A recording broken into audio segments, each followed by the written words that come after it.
Welcome. Joe Volpe, publisher of Corriere Canadese, North America's only Italian-language daily newspaper, on behalf of Go Live TV and Corriere Media Group, with the comment of the day. Of course, one can imagine what it would be. It would be about the decision of the Courts of Appeal to stay the legislation or the decision of Justice Alabama. Now, hang on to your hats. There's an ill wind a-howling. Justice Alabama could have saved us a lot of time and grief.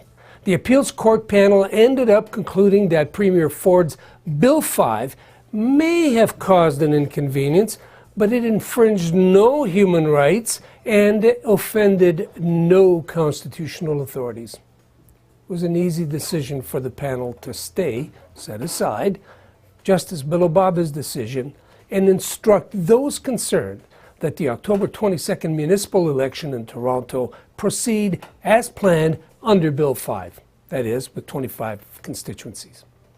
The panel effectively said that the courts were not the place to play out political agendas.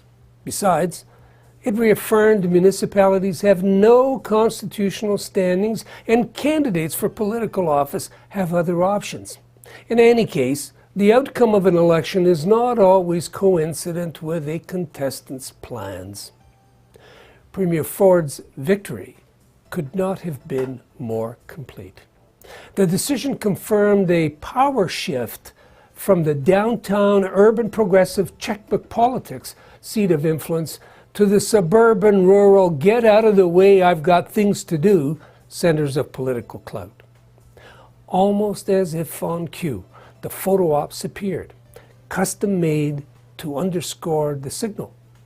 A grinning premier dressed in full Farmer Brown regalia boarded a tractor to plow a new furrow. He had shut down the legislature for the day so that MPPs could attend this relic of events of days long since past in Ontario.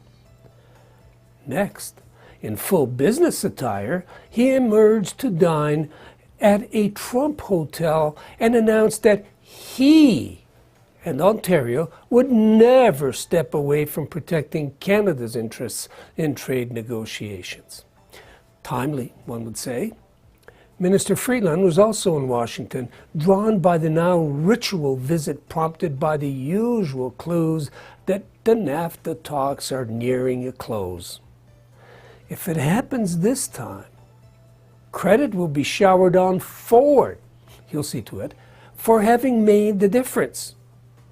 There's a new sheriff in town whose influence overlaps the federal scene.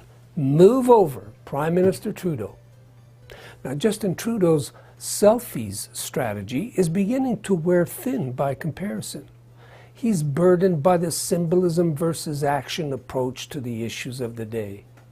His party's financing practices are now under scrutiny. His extravagant lifestyle in office is beginning to draw increasingly personal and bitter criticism. Members of Parliament in his caucus are growing restive. Some are considering retirement. One GTA MP has crossed over to the other side. Several of his ministers are straining under the pressure to produce when all they have are talking points as weapons.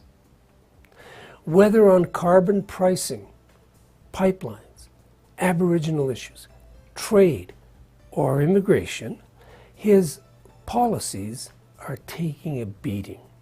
His political allies seem to be shrinking in number. Now, to make matters even worse, someone thought it was a good idea to have all of his Toronto area MPs and ministers, quick, can you name any of them? Sign a letter cautioning Premier Ford against the use of the notwithstanding clause. They were told to butt out.